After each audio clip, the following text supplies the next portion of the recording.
So ayan mga kabarangay, at papunta po tayo ngayon sa dulo po ng syudad at para makita po natin yung lagay po ng ating creek. Kung saan talagang isa sa naging sanhi nung pag-apaw nun yung tambak na basura. So ayan, maya-maya lamang po makikita po natin kung ano na po yung lagay at sa ngayon po naging okay naman po yung panahon at para makita na rin po natin yung resulta rin po yung pagdeklag po kanina ng mga sama natin sa GSO at binawasan po nila yung basura na nakatambak po roon. So ayan, nandito po kami ngayon sa dulo po ng syudad. Ayan po, makikita nyo naman po yung ating sapa at sama po natin yung ating pong FRU at yung ating mga personnel para makita po yung ating pong sapa rito. So talaga pong naging tambak po kasi talaga ng basura ito.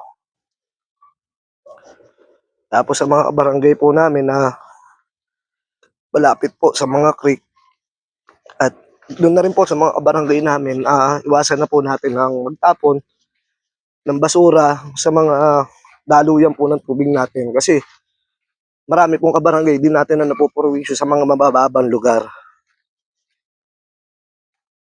So ayan po, good morning po mga kabarangay po namin dito sa Muson. Nandito po kami ngayon sa dulo ng syudad, dito po sa ating creek. At ayan po, makikita nyo po ang bulto po ng basura. So sa mga kabarangay po namin, nagpapaalala po kami na maging responsable po tayo sa pagtatapon po ng ating mga basura. Lalong-lalo po dun sa malalapit sa mga creek o mga daluyan ng tubig. Huwag po nating hayaan na mapunta yung ating mga basura sa daluyan po ng tubig. Hanggat maaari po, maintay po natin yung ating po mga garbage truck. Malaman po natin yung schedule ng ikot ng ating mga truck sa inyong mga lugar para doon nyo po itapon. Nakakalungkot man at ito po ang naging resulta ng mga basura na dumaloy dito sa ating creek.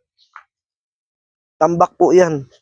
Kanina po nandito po yung ating mga GSO para po linisin o bawasan man lang yung mga basura at yun po naiangat nila. Ayan.